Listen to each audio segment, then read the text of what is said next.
Olá, bom dia. Estamos aqui, eu, Diego, sou biólogo da SOS Mata Atlântica, junto com o meu colega Gustavo.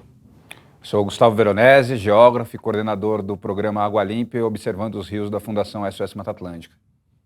Bom, a gente vai falar aqui um pouco para conversar com vocês hoje sobre a Mata Atlântica, né? É um bioma, digamos assim, irmão do tema do festival PEF, né, que é com esse tema de Amazônia. A gente pede licença um pouquinho para falar sobre a Mata Atlântica, que é a casa aí da maior parte dos brasileiros, inclusive, né? E vamos conversar aqui com vocês sobre esse tema de desafios um pouco da Mata Atlântica, né? Tentar conectar um pouco com essa ideia de regenerar, conversar com vocês sobre o que é esse bioma, qual é a situação dele, como a gente chegou até aqui e o que a gente tem que fazer para tentar salvar aí o que nos resta de Mata Atlântica e entrar nesse caminho regenerativo. Pode passar, por favor. Para a próxima, a gente começando então a localizar, né? Vamos nos situar no que é o bioma da Mata Atlântica, né? Bom, a Mata Atlântica está presente em 17 estados brasileiros, ocupa aí mais de 3.400 municípios e pela Constituição Federal é considerada como um patrimônio nacional. Então vocês veem aí no mapinha que ela se estende do Rio Grande do Sul, basicamente até o Piauí, entrando também para regiões mais interiores, com alguns encraves de Mata Atlântica em contato com outros biomas, outros desses 6 biomas que existem no Brasil, né? Além da Mata Atlântica também e da Amazônia. Pode passar, por favor. E uma das características mais interessantes da Mata Atlântica é que realmente ela é a casa da maior parte da população, né? Mais de 72% da população brasileira vive na Mata Atlântica, então é onde a gente tem grandes cidades, né? Como São Paulo. Estamos gravando aqui de São Paulo dentro da Mata Atlântica, que vocês podem ver aí na figura do meio. Na figura à esquerda, uma imagem da cidade do Rio de Janeiro e na figura à direita uma imagem da cidade de Recife, onde vocês podem também notar que sempre a Mata Atlântica está em contato com a área urbana. E outro detalhe interessante também é que, por concentrar aí boa parte da população, concentra também boa parte das atividades econômicas. 80% do PIB brasileiro é produzido no território da Mata Atlântica. E além de concentrar um grande número de pessoas, concentra também um grande número de espécies. A Mata Atlântica é conhecida como um hotspot, né, como um dos pontos quentes aí de biodiversidade mundial, por ter uma grande biodiversidade, um grande número de espécies, mas também essas espécies, muitas delas estão ameaçadas, né? Grande parte das espécies ameaçadas estão no bioma da Mata Atlântica porque, até por ser o mais habitado, o mais ocupado, passou por um histórico de degradação que já vem de vários séculos, né? Então, nessa outra imagem, a gente pode ver uma comparação do que era, né, e mais ou menos a cara do que é a Mata Atlântica. Então, na imagem à esquerda, são feições um pouco mais difíceis de se encontrar hoje em dia, né? Existem poucos remanescentes de Mata Atlântica que são tão grandes para conferir uma paisagem como na imagem da esquerda, no que a gente vê, na maioria das vezes, acaba sendo pequenos fragmentos de mata que estão na imagem da direita, né? Na verdade, se a gente pudesse pegar uma distribuição, né, de todos esses fragmentos, né, a maioria dos fragmentos de Mata Atlântica são realmente pequenos, estão aí na classe entre 0 e 50 hectares, mais ou menos, né? São fragmentos de mata realmente pequenos.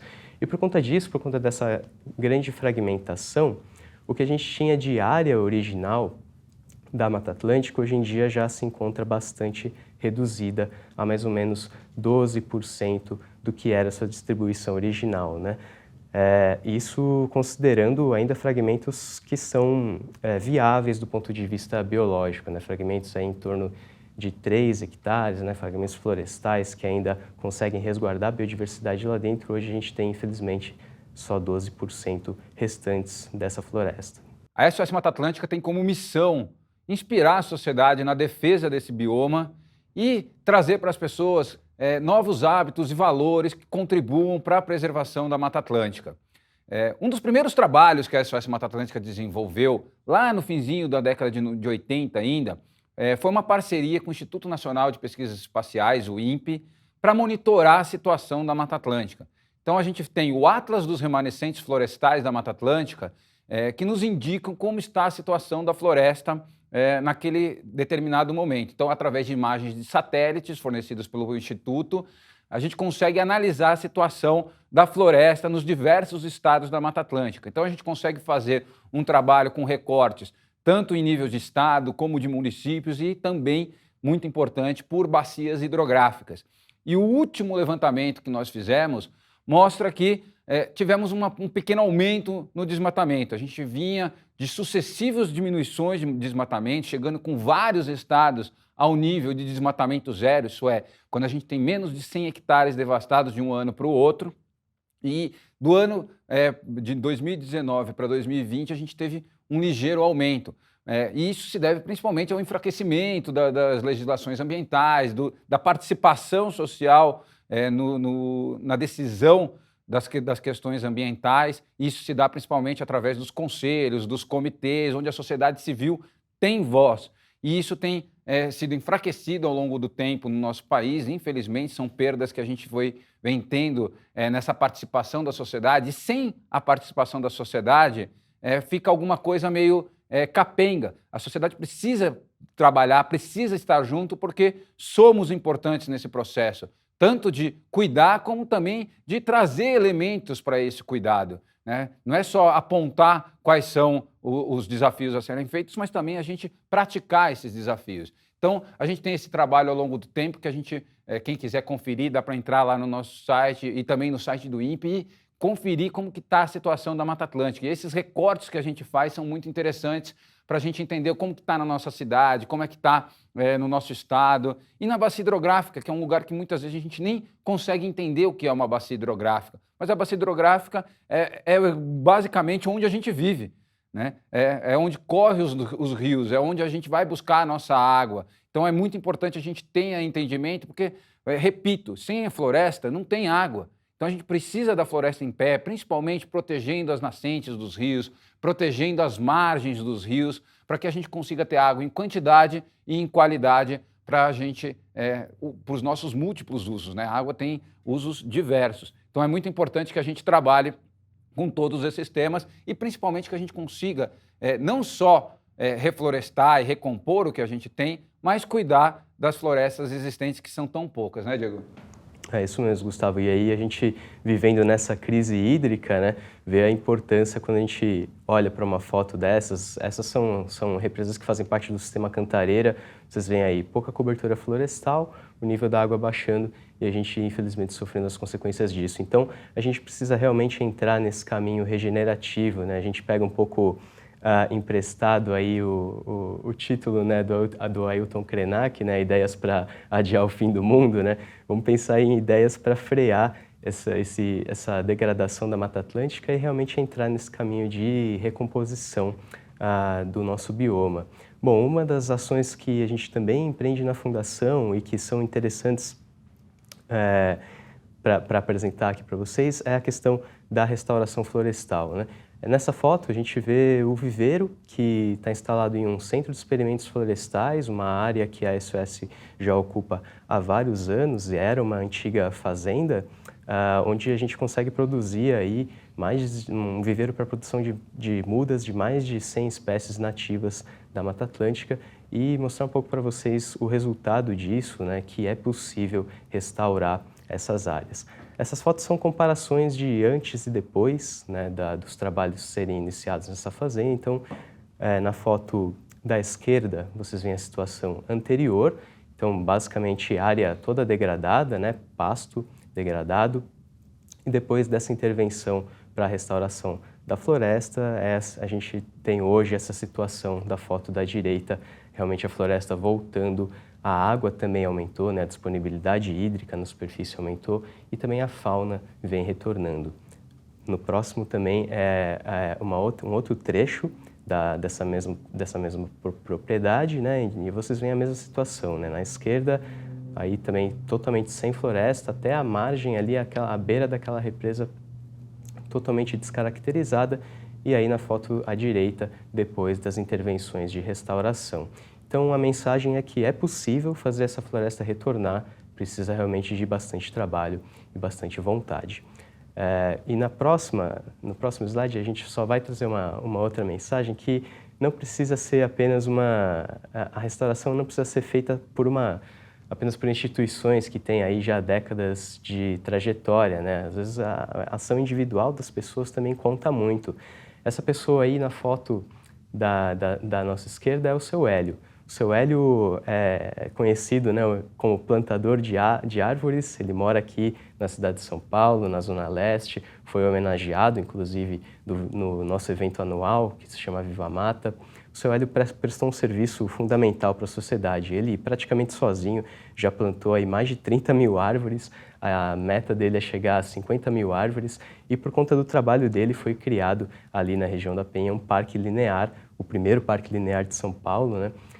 Muito por conta desse trabalho de plantar árvores e aí trazendo aí todos os benefícios de sequestro de carbono, de melhor estabilidade climática para a região e ter um ambiente muito mais agradável, né? E acho que a mobilização do seu Hélio conta bastante, né, Gustavo, para outras atividades que a gente também realiza com essas pessoas mobilizadas, né? Pois é, e o seu Hélio é uma grande referência, né? Porque ele plantou, não só plantou a floresta, né, que é mais do que plantar árvore. Quando se planta 30 mil árvores, já não são plantios de árvores, são plantios de florestas. Faz conexão entre remanescentes, que é muito importante, né? Como o Diego falou, a gente tem vários remanescentes. Se a gente não conecta eles, a função ecológica fica prejudicada.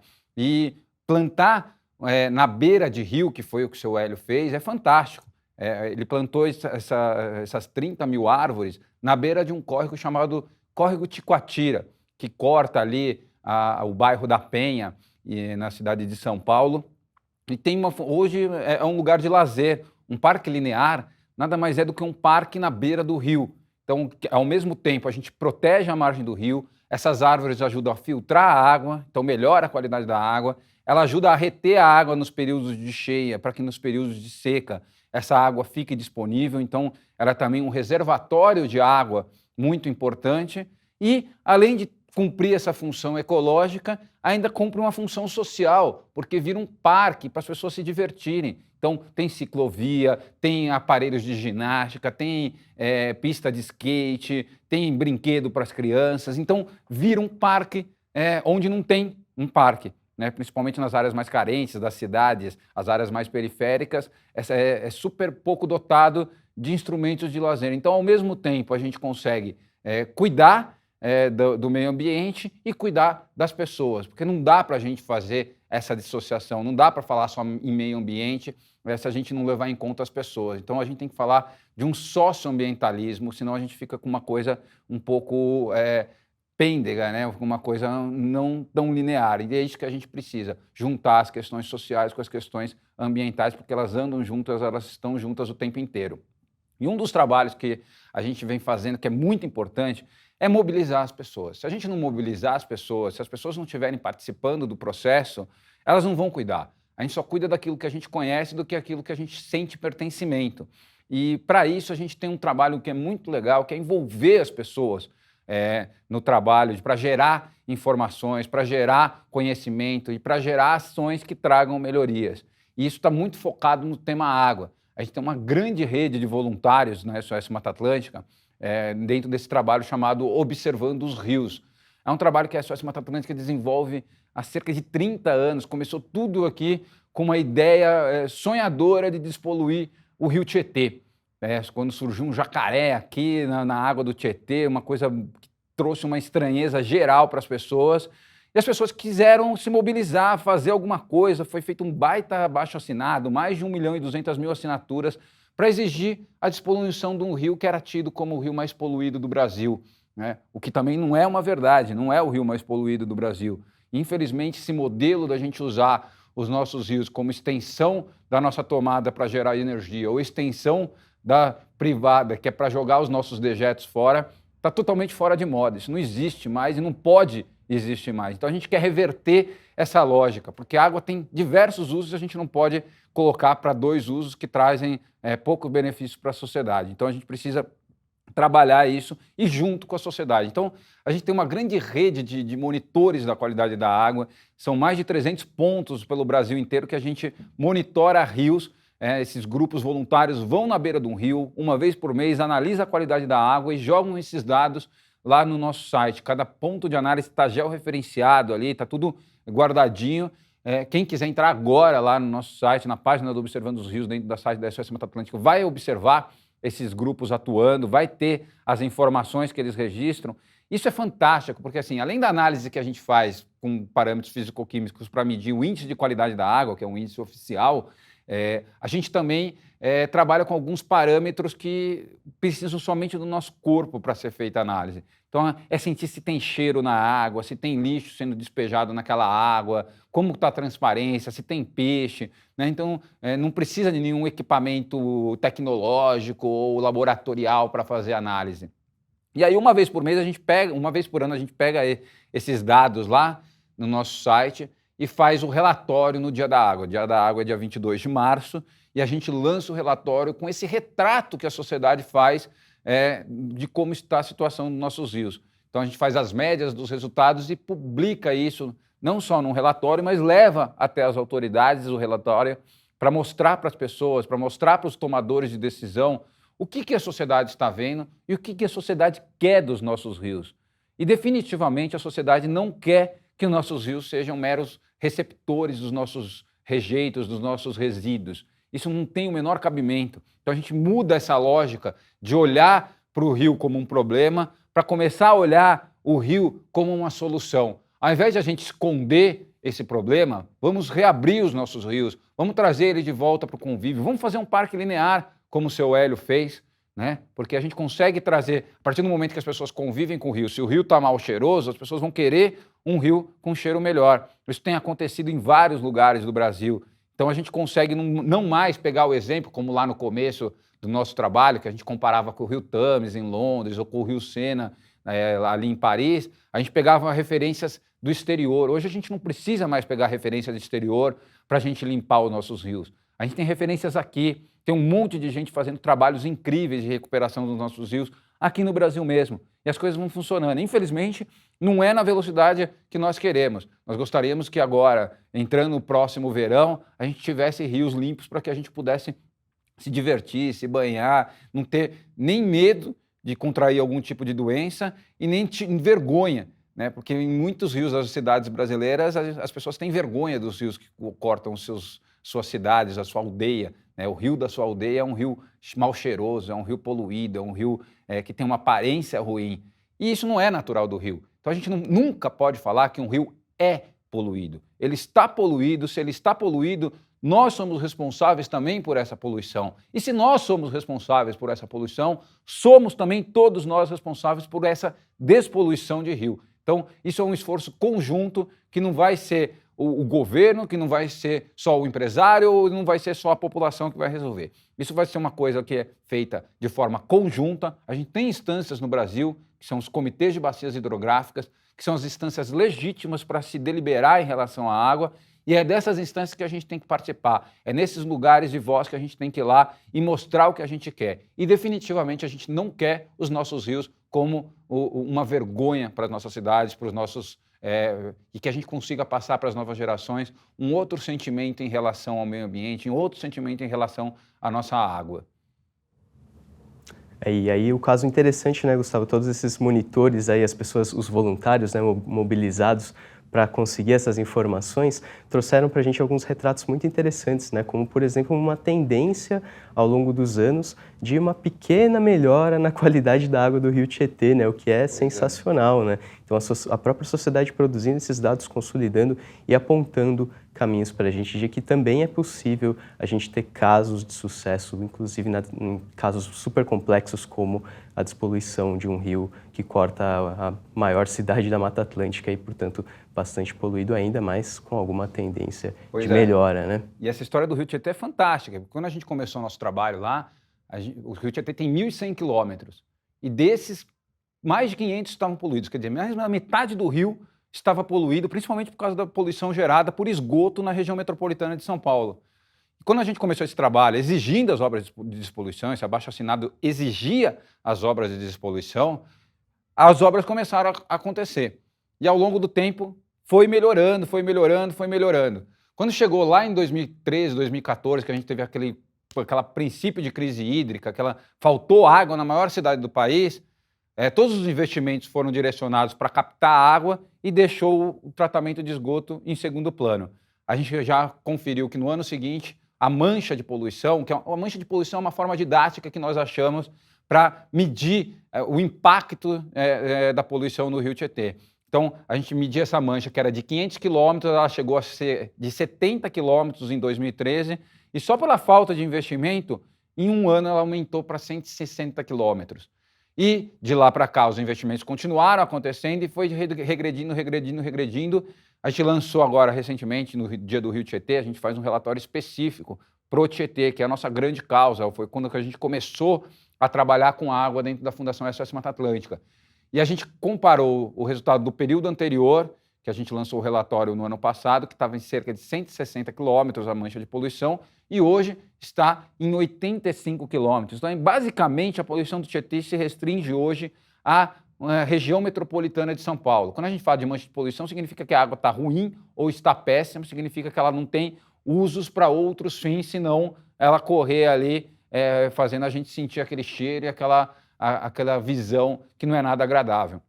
Então mostra que quando a sociedade civil se mobiliza, se coloca como ser ativo do processo e cobra quem tem que ser cobrado, as ações surtem efeito de uma forma bastante positiva. Então, no meio de tantas notícias ruins em relação ao meio ambiente, falar que o Rio Tietê, que já foi considerado o rio mais poluído do Brasil, está se recuperando, mostra que sim, há possibilidade. Assim como há a possibilidade da restauração florestal, há também a possibilidade da recuperação dos nossos rios. Eles não estão fadados a serem poluídos para sempre. Há uma nova esperança, há uma nova possibilidade. Então a gente vai aferindo isso. Só que a gente também aferiu um negócio muito interessante. Um erro, que foi uma abertura de barragem no finalzinho da região metropolitana, na cidade de Pirapora do Bom Jesus, onde tem as primeiras barragens, que são as primeiras hidrelétricas do Brasil, inclusive, uma abertura de barragem levou os rejeitos que estavam no fundo rio abaixo. Isso causou um impacto em mais de 300 quilômetros do rio. Isso nos mostra que poluir o rio é muito rápido e despoluir é um processo muito vagaroso. Então a gente tem que sempre ter cuidado com isso, e a gente nunca falar num projeto de despoluição, porque não é um projeto. O projeto tem começo, tem meio e tem fim. E despoluir um rio é um processo que dura para sempre, e um simples descuido pode colocar tudo por água abaixo, literalmente. Então, o cuidado é muito importante, o cuidado e a cobrança da sociedade também é muito importante. Muito bom. E além dessa questão de restaurar florestas, regenerar os rios, a gente também tem uma outra questão que é super importante, que é proteger melhor, o que restou para a gente, Então, isso tem, se a gente der uma olhada hoje, na distribuição dos fragmentos da Mata Atlântica, tentar pegar alguns dos maiores fragmentos, a gente vai ver que muitas vezes esses maiores fragmentos, esses maiores remanescentes de Mata Atlântica, hoje estão dentro de áreas que são especialmente protegidas, principalmente parques, reservas e outros tipos de unidades de conservação que estão previstas na nossa legislação. Aí na imagem do slide, é só para vocês terem uma noção disso que eu estou falando, só uma ilustração. Vocês veem, por exemplo, na imagem da esquerda, o Parque Estadual da Cantareira, que fica aqui pertinho de onde a gente está, na cidade de São Paulo. Abaixo do Parque Estadual da Cantareira já é a nossa mancha urbana, então a gente não tem nada de remanescente, esses pontos verdes no mapa, E o maior remanescente está concentrado efetivamente no Parque Estadual da Cantareira. Na imagem do meio, a mesma coisa, Parque Estadual do Rio Doce, em Minas Gerais, resguarda ali os maiores remanescentes de Mata Atlântica na região. E na imagem da direita, o famoso Parque Nacional do Iguaçu. Vocês podem ver claramente que onde resta floresta é basicamente dentro do Parque Nacional do Iguaçu. Então, instituir essas áreas especialmente protegidas para a gente melhorar a proteção dos fragmentos de mata que nos restam é importantíssimo. Se a gente passar para o próximo slide, a gente vai ver que, além de proteger melhor as florestas, é claro que a gente está protegendo também a biodiversidade que existe lá dentro. É bastante comprovado já pela ciência, para vários grupos, que a biodiversidade, ou os índices de biodiversidade dentro das unidades de conservação, dentro desses espaços especialmente protegidos, são muito maiores do que os índices fora. E aí na imagem a gente pode ver uma comparação, né? Eu não quero que vocês fiquem pirando muito na estatística, mas basicamente, né, a mensagem que esse gráfico traz é uma comparação realmente da diversidade de mamíferos, que foi o alvo dessa pesquisa, dentro e fora dessas unidades de conservação. E você pode ver ali que a riqueza dessas espécies dentro de unidades de conservação é muito maior do que em áreas que não são protegidas. E outra coisa no gráfico mais à direita que essa pesquisa nos mostra é uma mensagem de que quanto maior o tamanho dos fragmentos, quanto mais conectados eles são, maior a chance de você encontrar ali também maiores índices de riqueza e maior biodiversidade. Então, bom, aquelas espécies que estão ameaçadas na Mata Atlântica, que a gente falou lá no começo, hoje dependem muito da proteção desses fragmentos. Essas unidades de conservação acabaram se tornando realmente refúgios para essas espécies. Beneficiam, então, não apenas elas, mas também trazem vários outros benefícios para nós mesmos, para os seres humanos. No próximo slide a gente vê um retrato um pouco desses benefícios que conecta muito com a mensagem que o Gustavo trouxe para a gente, né? As unidades de conservação que protegem essas florestas são também essenciais para proteger a água, né? Mais ou menos 1/4 aí da água que a gente capta para uso humano direto, para a gente abrir ali a torneira e beber, essa água vem das unidades de conservação, vem dos rios e das nascentes que estão dentro dessas florestas mais bem protegidas da Mata Atlântica. Se a gente fosse valorar isso, né, quanto que custaria esse serviço, né, o quanto que a gente recebe em benefícios, em termos monetários mesmo, desse serviço ecossistêmico prestado por essas florestas? Bom, a gente tem um valor aí de mais ou menos 10 bilhões por ano prestados por essas florestas para a proteção da água diretamente para consumo humano. Se a gente adicionasse aí o valor da água que é protegida por essas unidades de conservação, por essas florestas, para o uso hidrelétrico, por exemplo, a gente veria que quase 60% da água que a gente usa para geração de eletricidade também é influenciada de alguma maneira pelas unidades de conservação. Então, esses espaços de proteção das florestas, da vegetação nativa e dos ecossistemas que ainda nos restam, fortalecer isso é fundamental para a nossa saúde, para o nosso bem-estar no longo prazo. E também uma outra mensagem que a gente quer trazer aqui é que as florestas protegem a gente, mas a gente também precisa proteger um pouco as pessoas, né, que estão lutando pela melhor proteção dessas florestas. Aí no slide a gente traz um caso muito interessante, que é o caso de uma população tradicional, que são as extrativistas de Mangaba, no estado do Sergipe. Durante a pandemia, é claro, né, que elas tiveram aí várias dificuldades para continuar com as suas atividades, né, mas essas mulheres se organizaram para continuar a extração de mangaba, e o que elas vendiam em feiras presenciais e que não puderam ser presenciais durante a pandemia, olha só que interessante, né? Elas conseguiram se organizar para criar um e-commerce. Então agora, se você está assistindo a gente aí de São Paulo, Rio de Janeiro, qualquer outra cidade da Mata Atlântica e quer consumir um produto das extrativistas de Sergipe, você entra ali nas redes sociais dessas mulheres e consegue fazer essa compra. Mas, bom, elas já têm o e-commerce, mas elas estão lutando por uma reserva extrativista, que é também uma dessas categorias de unidades de conservação para proteger a floresta da qual elas dependem para suas atividades. E além das mulheres extrativistas de Mangaba de Sergipe, também tem várias outras populações que dependem da floresta, vivem em harmonia com ela e nos mostram também caminhos muito interessantes de como podem ser aproveitados esses produtos da floresta. No próximo slide, a gente vê o caso das marisqueiras no delta do Parnaíba, que já fica no limite, nos extremos da Mata Atlântica, ali no litoral do Piauí. Bom, também há uma história muito parecida. Essas mulheres fazem as suas atividades de extrativismo, tanto de mariscos quanto de outros produtos da sociobiodiversidade, dentro de uma área de proteção ambiental que fica no delta do Parnaíba. Também sofreram bastante os impactos da pandemia por não poderem ali continuar presencialmente as suas atividades. E também, da mesma maneira, fizeram ali uma capacitação, conseguiram internet, fizeram uma capacitação online para design básico. Hoje elas fazem pedidos online, então as pessoas conseguem essa venda direta dos produtos, né, sem depender aí de intermediários. diretamente para o consumidor final por meio desses canais online e acaba sendo uma inovação também ligada ao uso dos recursos da sociobiodiversidade da Mata Atlântica.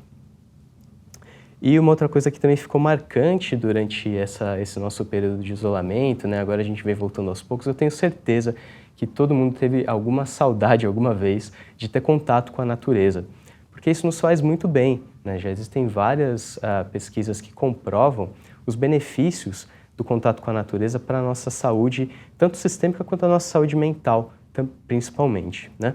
Então, já existem até, inclusive, protocolos médicos em alguns países que recomendam essa terapia das pessoas poderem ir aos espaços naturais, poderem passar alguns minutos dos seus dias dentro dessas florestas, dentro da natureza.